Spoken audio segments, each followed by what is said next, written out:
আমি হেরে গেছি। আমি একবার দুবার বহুবার হেরে গেছি। কখনো সময়ের কাছে, কখনো পরিস্থিতির কাছে, আবার কখনো কখনো নিজের পরিবারের কাছে হেরে গেছি। আমার পরিবার আমাকে আশ্রয় দেয়, আমার সকল প্রকার চাহিদা মেটায়। আমি ভেঙে নেতিয়ে পড়ার মুহূর্তে আমাকে শক্ত হাতে আগলে নেয়। আবার সেই পরিবারই আমাকে তাদের স্বার্থে ব্যবহার করে, তাদের স্বপ্নগুলো আমার উপর চাপিয়ে দেয়। আমাকে জিতিয়ে দেওয়ার নাম করে গোহারাটাই হারিয়ে দেয়। আমার কিছু করার থাকে না, অনেক কিছু বলার থাকলেও বলা হয়ে ওঠে না। শুধু চুপচাপ মুখ বুজে পরিবারের জেদের কাছে হেরে যেতে হয় মাথা নত করে। আমি রক্তের সম্পর্ক চেয়েও আত্মার সম্পর্ককে যেখানে প্রাধান্য দিয়েছি, সেখানেও হেরে গেছি। বন্ধু মহলেও বন্ধুদের কৌতূহল বসে আমাকে জিততে দেয়নি বারংবার। আমি তাদের বিশ্বাস করতাম, নিজেকে তাদের কাছে খুচরো পয়সার মতো জমিয়ে রাখতাম। বন্ধুদের কেমন যেন ভোরবেলার আবছা আলোর মতো নরম মনে হতো। তাই নিজের সমস্ত সুখ দুঃখ, আনন্দ বেদনা, যন্ত্রণার কষ্টের কথাগুলো তাদের কাছে গিয়ে গায়ে এলিয়ে বলে বেড়াতাম। বন্ধুরা আমাকে বটগাছটাই ভাবত বটে। ক্লান্ত শরীর নিয়ে যখন তখন আমার উপর বসেই আমার শীতল ছায়াটুকু নিত। অবশেষে আমার দ্বারা সকল প্রয়োজন মিটিয়ে সুযোগ বুঝে আমাকে কুপিয়ে যেতে দ্বিধাবোধ করেনি কেউ। আমি ক্ষত বিক্ষত হয়েছি, আমি হেরে গেছি। বন্ধুত্বের কাছেও আমি খুব বিচ্ছিরিভাবে হেরে গেছি। যেখানে গেলে হৃদয়ের মাধুর্যতা বাড়ে, যেখানে গেলে হৃদয়ের ধূপপুকানি বাড়ে, যেখানে গেলে হাজার বছর বেঁচে থাকার ইচ্ছেটা বাড়ে, যেখানে গেলে দুটো মানুষের মধ্যে দূরত্বটা পুরোটাই কমে, আমি সেখানেও হেরে গেছি। আমি ভালোবেসেও ভালোবাসার কাছে পুরো দমে হেরে গেছি।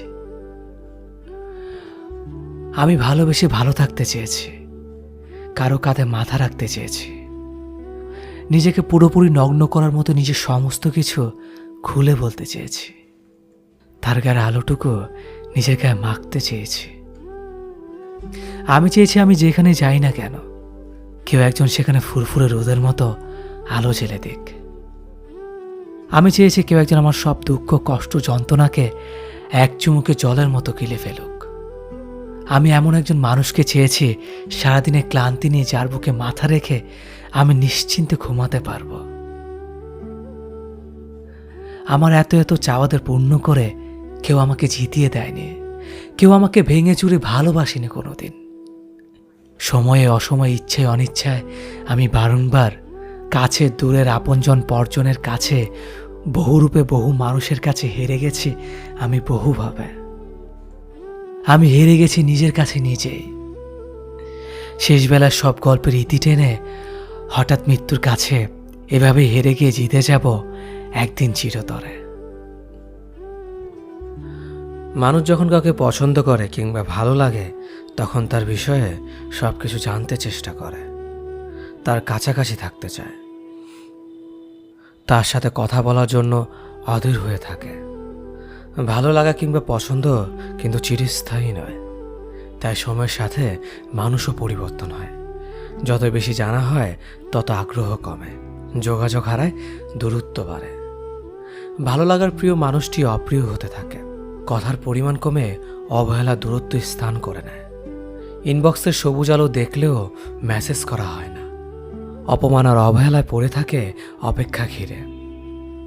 এই ভালো লাগা কিংবা পছন্দের সাথে যখন ভালোবাসা মিশে যায়, তখন কষ্ট আরও বেশি হয়। কারণ ভালোবাসা তো দুদিক থেকে আসেনি। কারো কাছে ছিল স্বামীর শুধুমাত্র জানার আগ্রহ, আর কেউ জানতে গিয়ে নিজে ভালোবেসে জড়িয়ে পড়ে। জানা আর অজানার মধ্যে আটকে পড়ে দুজন, কিন্তু একজন জানা শেষে অপ্রিয় ঘোষণা করে চলে যায়, আর অপরজন প্রিয়জন হারানোর ব্যথায় নিস্তব্ধ হয়ে যায়। ভালো লাগার ভালোবাসার ফারাক না বুঝতে পেরেই আমরা ভুল করি, ভুল মানুষকে ভালোবাসি। মানুষ ভুল হলেও ভালোবাসা তো ভুল নয়। থাকুক না হয় কিছু ভালোবাসা একতরফা হয়েই, ভালো থাকুক প্রিয় মানুষটির গল্প না হয় অপ্রিয় হয়েই। নানান বাহানায় আমরা দূরে চলে গিয়েছিলাম। তুমি একটা সময় আমাকে খুব চাইতে। সময়ের ব্যবধানে নিজেকে তোমার কাছে একদম সস্তা করে দিয়েছিলাম। মানুষ যেটা খুব করে চায় সেটা সে একবার পেয়ে গেলে তার প্রতি আকর্ষণ কমতে শুরু করে। এটা একটা শর্তের মতো, এটা সবার ক্ষেত্রেই হয়। কিন্তু তোমাকে একটা ব্যতিক্রম মানুষ ভেবেছে তুমি এমন করবে না, ঘুরে ফিরে করলে তাই। নিজের আত্মসম্মান যা নষ্ট হয়ে যায় সেটা সে আর ফিরিয়ে আনতে পারে না। তেমনি যে আমি তোমার মতো অকৃতজ্ঞ মানুষের দেখা পেয়ে গেছি, আমি আর অকৃতজ্ঞ হতে পারলাম না। নিজেকে তোমার প্রতি কৃতজ্ঞ মনে হয় এখন। আত্মসম্মান হারিয়ে কৃতজ্ঞতা স্বীকার করার মানসিকতা পেয়েছি। আমরা কিছু হারালেই কিছু না কিছু ফিরে পাই। সুখ হারিয়ে দুঃখ পাওয়াটাও একটা অর্জন। কত শত মানুষ আছে একটু শান্তিতে কাঁদতেও পারে না। তাদের কষ্টটা ঠিক কোথায় তারা বুঝতেই পারে না। আমি সেদিক থেকে তোমার প্রতি কৃতজ্ঞ। এখন জানি, এখন বুঝি, বেশি সুখে থাকাটা আসলে মানুষের ধর্ম নয়। কাউকে ছেড়ে চলে যাওয়াটাও আমাদের ধর্ম নয়। তবু আমরা কাউকে না কাউকে ছেড়ে আসি, ভুলেই যাই এই একই মানুষটা আমিও হতে পারতাম। স্টেশনে প্রিয়জন ফেলে আসার যন্ত্রণা প্রিয়জনরাই বোঝে, তুমি বুঝলা না। এই ট্রেনও একদিন কোন এক স্টেশনে থামবে, সেখানে দেখা হবে, দেখা হতেই হবে। ট্রেনেরও ঘরে ফেরা লাগে। কেউ আমাকে ভালোবাসলেই মনে হয় সে আমার মনের মতো হয়ে চলুক। আমি যা পছন্দ করি সে তাই করুক। আমার যা কিছু অপছন্দের সে এড়িয়ে যাক। এই ব্যতিক্রম হলেই আমি ভাবি আমার পছন্দ অপছন্দের কোনো প্রায়োরিটি দেয় না।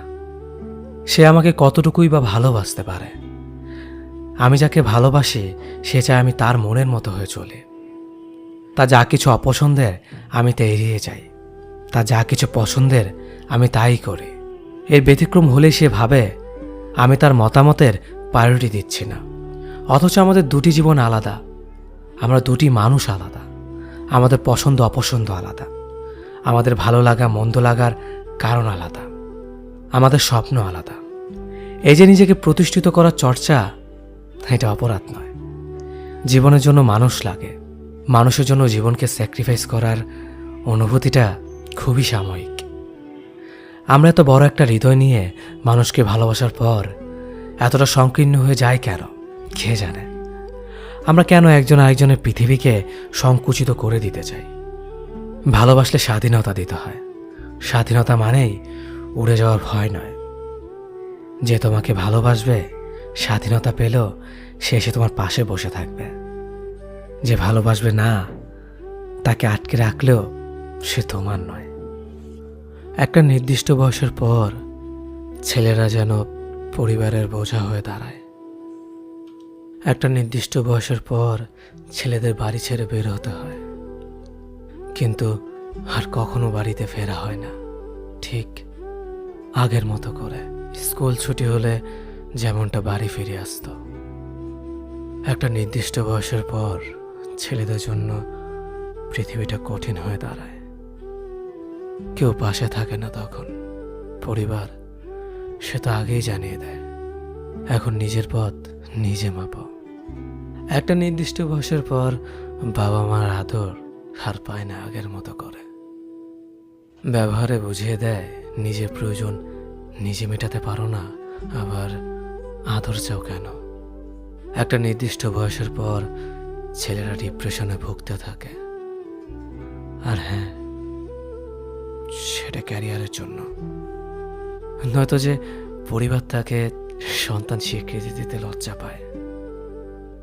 একটা নির্দিষ্ট বয়সের পরে পরিবারের কাছে সামান্য কিছু আবদার করার যোগ্যতা হারিয়ে ফেলে ছেলেরা। তখন মোবাইলের রিচার্জের জন্য 20 টাকা পরিবার থেকে চাওয়ার চেয়ে আত্মহত্যাটাই সহজ মনে হয়। নির্দিষ্ট একটা সময়ের পর ছেলেদের চারপাশটা ধীরে ধীরে সংকুচিত হয়ে আসে। এই সময়টাতে একটা ছেলে কতটা কষ্টে থাকে সেটা কেউ জানতে পারে না। একটা নির্দিষ্ট সময়ের পর পৃথিবী জানিয়ে দেয় তুমি সোনার চামচ মুখে নিয়ে জন্মাওনি। তখন পৃথিবী তোমাকে একা ছেড়ে দিবে। হয়তো জীবনের সাথে সংগ্রাম করে তুমি হয়ে উঠবে গল্পের নায়ক, নয়তোবা তুমি হারিয়ে যাবে ওই পথচারীর মতো, যার গন্তব্যের কোনো সন্ধান পায়নি।